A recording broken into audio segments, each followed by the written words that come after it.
지금 전 세계가 큰 충격에 빠졌습니다. IQ 210의 영국 천재 소녀가 던진 충격적인 고백이 화제입니다. BBC 다큐멘터리 출연과 테드 강연으로 주목받고 옥스퍼드와 하버드의 러브콜을 한 몸에 받은 그녀. 겉으로는 모든 것을 가진 듯했지만 사실 내면은 공허했습니다. 하지만 웃음도 눈물도 모르던 소녀에게 기적이 찾아왔습니다. 한글이라는 낯선 문자와의 만남이 그녀의 인생을 완전히 바꿔놓은 건데요. 놀랍게도 단 하나의 한국어 단어가 그녀의 영혼을 깨웠다고 합니다. 세계 최고의 두뇌를 가진 그녀는 왜 모든 것을 버리고 한국을 선택했을까요? 지금부터 함께 알아보겠습니다. 그 전에 1초면 누를 수 있는 구독과 좋아요 눌러주시면 영상 제작에 큰 힘이 됩니다. 저는 클레어 포스터라고 합니다. 영국 런던에서 태어나 15살에 옥스퍼드에 합격한 천재라고들 부르죠. IQ 210이라는 숫자가 제 인생을 정의했습니다. 어린 시절부터 수학과 물리는 제게 물 마시듯 쉬웠어요. 음악과 미술도 그저 숫자와 패턴의 변주일 뿐이었습니다. BBC 다큐멘터리가 저를 촬영하러 왔던 날이 생생합니다. 카메라 앞에서 미적분학 문제를 푸는 동안 제작진은 제 표정을 계속 주시했죠. 더 기뻐 보이게 할 수 없을까요? 디렉터가 물었습니다. 하지만 저는 그런 감정이 무엇인지 알지 못했어요. 수학 문제를 풀 때 기쁨이란 것이 있어야 한다는 걸 그때 처음 알게 되었죠. 테드 강연장에 섰을 때의 일도 잊을 수 없습니다. 천재의 뇌에 대해 이야기했어요. 청중들이 열광적으로 박수를 치는데 왜 그러는지 이해할 수 없었죠. 하버드와 옥스퍼드에서 동시에 러브콜을 받았을 때도 마찬가지였습니다. 다른 사람들은 흥분했지만 저는 그저 데이터에 기반해 합리적인 선택을 했을 뿐이었어요. 제 15번째 생일날 부모님이 화려한 케이크를 준비하셨습니다. 촛불을 보며 이런 생각이 들었어요. 감정을 느낄 수 있으면 좋겠다. 처음으로 제게 무언가 결핍되어 있다는 것을 인식한 순간이었죠. 눈물이 없는 눈으로 케이크를 바라보던 그날, 저는 뭔가가 잘못되었다는 것을 깊이 느꼈습니다. 클레어, 소원을 빌어봐. 어머니가 부드럽게 말씀하셨어요. 소원이요? 그건 논리적이지 않았습니다. 촛불을 끄는 행위와 소원 성취 사이에는 아무런 인과관계가 없었죠. 하지만 그날 저는 속삭였어요. 감정을 느끼게 해주세요. 학교에선 천재라 불렸지만 집에선 웃지 않는 아이였습니다. 부모님은 제가 어떤 감정도 드러내지 않는 것을 매일 걱정하셨죠. 여러 심리학자를 만나보기도 했어요. 진단 결과는 정서불감증. 저는 감정을 불필요한 변수로만 여겼습니다. 사람들이 왜 슬퍼하고 기뻐하는지 그 이유를 논리적으로 이해할 수는 있었지만 결코 공감할 수는 없었어요. 매일 밤 거울을 보며 웃는 연습을 했습니다. 표정 근육을 정확히 움직이는 것은 사실 쉬웠죠. 하지만 그건 가면에 불과했어요. 내면은 여전히 차갑게 비어 있었습니다. 세상의 모든 지식을 가진다 해도 감정 없이는 진정한 사람이 될 수 없다는 걸 점점 깨달았어요. 세계가 부러워하는 천재였지만 정작 저 자신은 제 삶에 부러울 것이 없었습니다. 왜 사람들이 노래를 듣고 눈물을 흘리는지, 왜 소설을 읽고 밤을 새우는지 이해할 수 없었어요. 그저 논리적 결함으로만 보였죠. 하지만 내면 깊은 곳에서는 알고 있었습니다. 제게 무언가 결핍되어 있다는 것을, 그리고 그것이 무엇인지 찾아야 한다는 것을. 옥스퍼드 국제언어학 세미나에서 처음 한글을 접했습니다. 정희준 박사과정생의 발표였어요. 한글은 감정을 전이하는 언어입니다. 그 순간 제 뇌는 새로운 가설을 마주한 것처럼 강렬하게 활성화되었죠. 영어로 번역할 수 없는 감정 단어들이 있습니다. 정희준 씨가 차분하게 말했어요. 정, 그리움, 답답함과 같은 단어들을 설명하며 한글의 구조를 보여주었죠. 처음으로 학문적 호기심 이상의 무언가를 느꼈습니다. 이건 새로운 수학 공식을 발견한 것과는 완전히 달랐어요. 말로 설명할 수 없는 이상한 끌림이었죠. 한글은 소리와 의미가 형태로 연결됩니다. 정희준 씨의 설명이 계속되었어요. 한글의 자음과 모음이 어떻게 감정을 표현하는지, 왜 번역했을 때 그 뉘앙스가 사라지는지에 대한 심도 있는 설명이었습니다. 제 손은 자동으로 메모를 하고 있었지만 마음은 이미 다른 곳에 가 있었어요. 감정이라는 미지의 공식에 끌려 저는 한국이라는 변수에 뛰어들고 싶었습니다. 세미나가 끝난 후 저는 바로 정희준 씨에게 다가갔어요. 당신의 연구를 더 알고 싶습니다. 제 목소리에는 평소와 다른 열기가 있었죠. 정희준 씨는 놀란 얼굴로 저를 바라보았습니다. 클레어 포스터, 그 수학 신동 아닌가요? 저는 지금 다른 문제를 풀고 싶어요. 감정이라는 문제를. 제 대답에 정희준 씨는 따뜻한 미소를 지었습니다. 그날 밤 저는 한글에 대해 더 알아보기 시작했어요. 한글의 창제 원리부터 문장 구조까지 깊이 탐구했죠. 특히 감정을 표현하는 단어들의 목록을 꼼꼼히 만들었습니다. 그리움, 설렘, 아련함, 영어로는 한 단어로 표현할 수 없는 감정들이었어요. 옥스퍼드 지도교수에게 한국 체류 계획을 말했을 때 그는 격렬히 반대했습니다. 뇌과학과 물리학이 너의 분야야. 언어학으로 전환하는 건 너의 재능을 완전히 낭비하는 거야. 하지만 제 결심은 확고했어요. 처음으로 논리가 아닌 직감을 따르고 있었죠. 비행기 티켓을 예약하며 이상한 감각을 느꼈습니다. 가슴이 두근거리고 손바닥에 땀이 났어요. 나중에 알게 되었죠.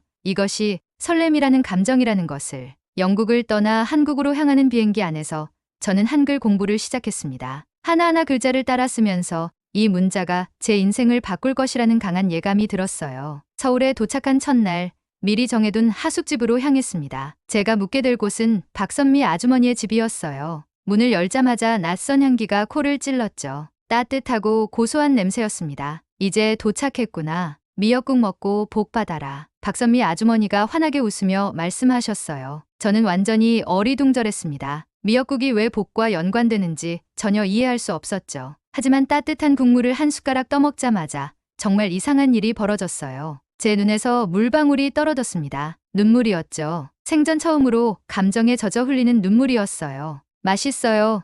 제가 말했습니다. 그 순간 더 많은 눈물이 주체할 수 없이 흘렀죠. 박선미 아주머니는 당황하지 않고 그저 제 등을 토닥여 주셨어요. 처음 타국에 와서 향수병이 나는구나. 아주머니의 따뜻한 말씀에 저는 고개를 저었습니다. 아니에요. 제가 왜 우는지 모르겠어요. 그냥 너무 따뜻해서요. 제 어색한 대답에 아주머니는 더 환하게 웃으셨죠. 그날 밤 하숙집 창문을 통해 서울의 밤하늘을 바라봤습니다. 영국의 밤하늘과 같은 별들이었지만 왠지 더 가깝게 느껴졌어요. 처음으로 제 가슴속에 무언가 꿈틀거리는 것을 느꼈습니다. 수식으로 표현할 수 없는 감각이었죠. 다음 날 아침 일찍 일어나 서울 거리를 걸었어요. 한글로 된 간판들이 제 눈에 새롭게 들어왔습니다. 각 글자마다 감정이 담겨 있는 것 같았어요. 사람들의 표정도 달리 보였죠. 웃음, 걱정, 피로, 기대. 이전에는 그저 근육의 움직임으로만 분석했던 표정들이 이제는 감정을 담은 메시지로 다가왔습니다. 작은 카페에 들어가 처음으로 한국어로 주문했어요. 아이스 아메리카노 주세요. 서툰 발음이었지만 카페 주인은 환하게 웃으며 엄지를 치켜 세웠죠. 그 순간의 따뜻함이 제 가슴을 적셨습니다. 영어로 대화할 때는 결코 느끼지 못했던 사람 냄새가 한국어 문장 속에 녹아 있었어요. 하숙집으로 돌아오는 길,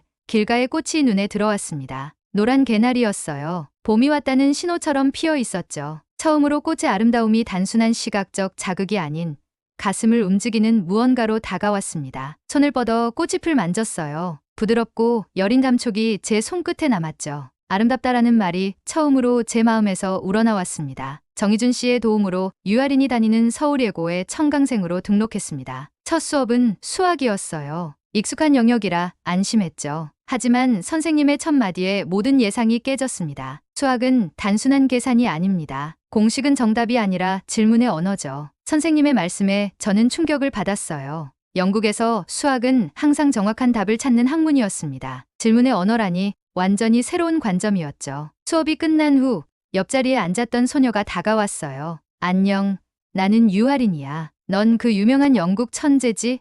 밝은 미소와 함께 건넨 말이었죠. 저는 어색하게 고개를 끄덕였습니다. 클레어 포스터예요. 제 대답에 유아린이 눈을 반짝였어요. 와, 발음이 좋은데?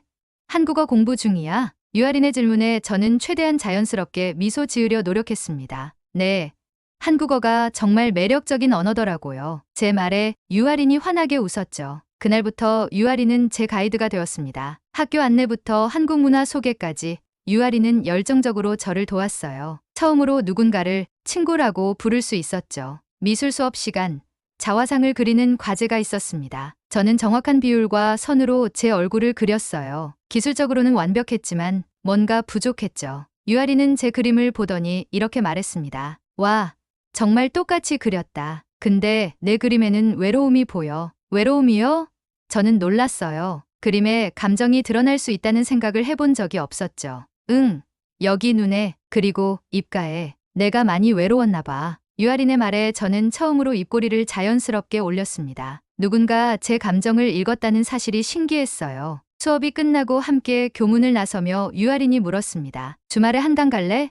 자전거 타기 좋은 날씨일 것 같아. 제안에 저는 망설임 없이 고개를 끄덕였어요. 처음으로 학업과 관련 없는 활동에 기대감을 느꼈죠. 그날 밤 연구 노트에 새로운 항목을 추가했습니다. 친구, 논리적 이득 없이도 함께 있고 싶은 존재. 정의를 쓰며 가슴이 따뜻해지는 것을 느꼈어요. 수학 공식보다 더 복잡하고 아름다운 감정이었죠. 한강에서 자전거를 타던 주말 유아린이 갑자기 멈춰 서더니 작은 봉투를 건넸습니다. 너한테 줄 거 있어. 조심스럽게 봉투를 열었더니 예쁜 편지지에 쓰인 한국어 편지였어요. 한 줄 한 줄 읽어내려갔습니다. 클레어에게 너를 만나서 정말 기뻐. 너는 천재가 아니라 소중한 친구야. 내가 웃을 때가 제일 예뻐. 앞으로도 많이 웃자. 하린이가 읽고 있는데 갑자기 목이 메었어요. 숨을 깊게 들이마셨지만 소용없었죠. 눈물이 볼을 타고 흘러내렸습니다. 생애 처음으로 오열했어요. 유아리는 당황하지 않고 저를 꼭 안아주었죠. 왜 울어?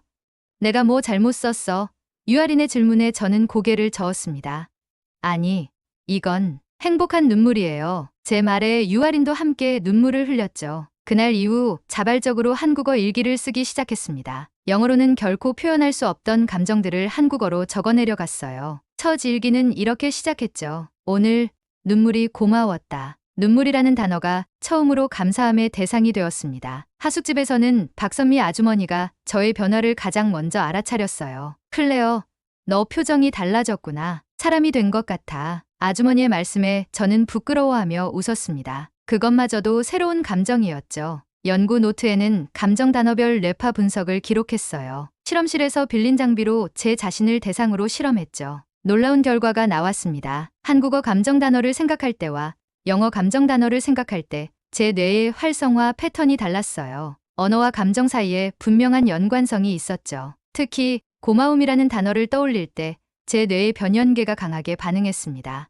영어의 gratitude와는 전혀 다른 패턴이었어요. 이 발견은 제게 큰 흥분을 안겼죠. 언어가 단순한 의사소통 도구가 아니라 감정을 형성하는 틀이라는 가설이 점점 힘을 얻었습니다. 유아린에게 이 발견을 이야기했어요. 한국어로 생각할 때 내 뇌가 다르게 반응해. 마치 다른 사람이 된 것 같아. 유아린은 그저 웃으며 말했죠. 그럼 한국 사람이 되는 거네. 단순한 농담이었지만 제게는 큰 울림이 있었습니다. 정희준 씨를 다시 만나 제 연구 결과를 공유했습니다. 정희준 씨는 흥미롭게 들었어요. 감정 기반 언어 지각 실험을 함께 설계해보는 게 어떨까요?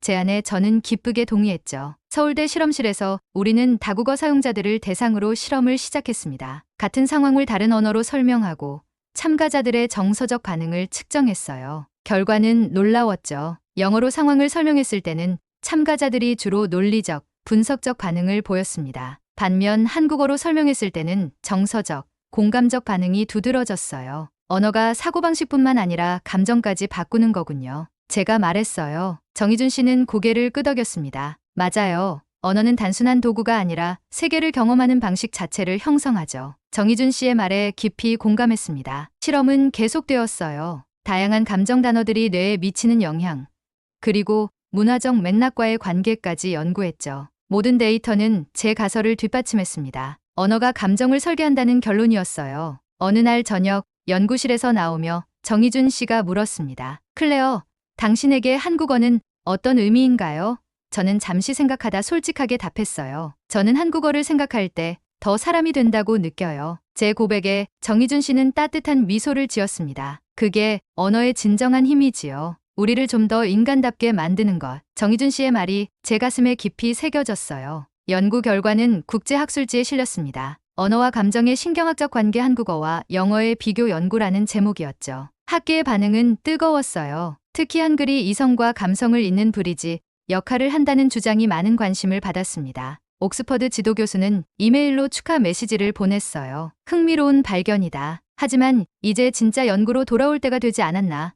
그의 말에 더 이상 흔들리지 않았습니다. 제 길을 찾았다는 확신이 있었죠. 옥스퍼드에서 공식적인 복귀 요청 메일이 왔습니다. 클레어, 너의 뇌과학 연구는 중단된 지 너무 오래됐다. 물리학계는 너의 복귀를 기다리고 있다. 이전에 저였다면 논리적 판단에 따라 즉시 영국행 비행기를 예약했을 거예요. 하지만 지금은 달랐죠. 저는 사람으로 살아야 해요. 짧고 단호한 답장을 보냈습니다. 더 이상 설명이 필요하지 않았어요. 제 마음은 이미 결정되어 있었죠. 그날 저녁 마크 퀸에게서 메일이 왔습니다. 옥스퍼드 동기인 마크는 항상 제 천재성에 열등감을 느꼈어요. 넌 감정에 휘둘려 천재성을 잃었다. 이제 평범한 사람이 되어버렸군. 그의 말이 예전에 저를 찔렀을 테지만 지금은 그저 미소가 지어졌습니다. 나는 이제야 진짜 공부를 시작했어. 내 마음을 이해하는 것부터. 자신감 있게 답장을 보냈어요. 감정이 논리의 적이 아니라 동반자라는 것을 이제는 알았죠. 하숙집에서 박선미 아주머니와 차를 마시며 제 결정을 이야기했습니다. 한국에 남기로 했어요. 제 말에 아주머니는 놀란 표정이었어요.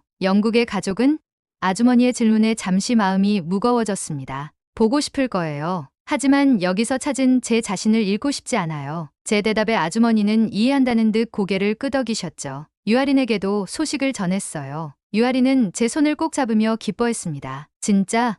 너무 좋다. 우리 더 많은 거 함께 할 수 있겠다. 그날 밤 제 방에 앉아 창밖을 바라보며 생각했습니다. 머리의 나라 영국을 떠나 마음의 나라 한국에 남기로 한 제 선택이 옳은지. 하지만 이내 확신이 들었어요. 인간의 위대함은 정보량이 아니라 감정의 깊이에서 온다는 것을. 지금의 저는 IQ 210인 천재가 아니라 웃고 울 수 있는 한 사람이 되어가고 있었습니다. 정희준 씨는 제 결정을 듣고 새로운 제안을 했어요. 서울대에서 강의를 해보는 건 어떨까요? 언어와 감정의 관계에 대해서요. 그 제안이 제 가슴을 뛰게 했습니다. 지식을 나누는 일. 그것도 제가 경험한 이 놀라운 여정을 다른 이들과 공유하는 일이었으니까요. 온라인으로 부모님과 화상통화를 했습니다. 처음에는 걱정하시는 눈빛이었지만 제 얼굴을 보시더니 곧 미소 지으셨어요. 클레어, 너 정말 달라졌구나. 눈빛이 살아있어. 어머니의 말씀에 저도 미소 지었습니다. 네, 엄마. 드디어 제가 살아있음을 느껴요. 서울대 초빙 강사로 부임한 첫날, 강의실에 들어서며 가슴이 두근거렸습니다. 한국어로 강의를 진행한다는 것이 도전이었지만 그 자체로 제 연구의 일부였어요. 언어와 감정의 관계 강좌는 예상보다 훨씬 많은 학생들이 수강 신청했죠. 여러분, 저는 클레어 포스터입니다. 한국어로 자기소개를 시작했어요. 저는 한때 감정을 느끼지 못하는 사람이었습니다. 하지만 한글을 만나고 한국을 만나면서 제 안의 감정이 깨어났죠. 학생들의 호기심 어린 눈빛이 강의실 전체에서 느껴졌습니다. 제 이야기가 진행될수록 그들의 표정은 점점 진지해졌어요. 특히 언어가 뇌의 감정 중추에 미치는 영향에 대한 연구 결과를 공유했을 때 많은 학생들이 놀라움을 감추지 못했죠. 한글은 형태와 의미가 일치하는 특별한 문자입니다. 이런 특성이 감정 표현에 어떤 영향을 미치는지 제 연구 과정을 통해 함께 살펴보겠습니다. 제 말에 학생들은 열심히 노트를 적었어요. 강의는 학문적 내용과 제 개인적 경험을 오가며 진행됐습니다. 처음으로 미역국을 먹고 울었던 이야기, 유아린의 편지에 감동받은 순간, 두 언어를 사용할 때의 뇌파 차이, 모든 이야기가 연구 결과와 맞물려 하나의 큰 그림을 그려냈죠. 강의가 인기를 얻으면서 언론의 관심도 받기 시작했습니다. 감정을 배우러 온 천재 과학자라는 헤드라인으로 제 이야기가 소개됐어요. 인터뷰에서 저는 항상 같은 말을 강조했죠. 지식보다 중요한 것은 감정입니다. 감정이 없는 지식은 영혼 없는 기계와 같아요. 학기가 진행되며 저는 더 깊이 한국 문화에 녹아들었습니다. 김치 담그는 법을 배우고 시장에서 흥정하는 재미를 알게 됐죠. 특히 노래방에서 처음으로 노래를 불렀을 때의 해방감은 잊을 수 없어요. 서툰 발음으로 한국 가요를 부르는 동안 정확한 음정보다 중요한 것은 그 순간의 기쁨이라는 것을 깨달았습니다. 마지막 강의 날 예상치 못한 방문객이 있었어요. 강의실 맨 뒷자리에 유아린이 앉아 있었죠. 강의가 끝나고 모든 학생들이 나간 후 유아린은 제게 다가와 5년 전 한강에서 줬던 편지를 다시 꺼냈습니다. 기억나? 이 편지 읽고 내가 처음으로 울었던 거. 유아린의 말에 저는 미소 지었어요. 어떻게 잊을 수 있겠어? 내 인생의 전환점이었는걸. 제 대답에 유아린도 웃었죠. 강단에서 마지막으로 제가 한 말은 이랬습니다. 고마움. 이 단어 하나가 날 바꿨어요. 한국어로 고맙다고 말하면서 저는 처음으로 진심으로 무언가에 감사할 수 있었습니다. 그리고 나는 한국어로 사람이 되었어요. 강의실을 나서며 유아린이 물었습니다. 이제 어떤 연구를 할 거야?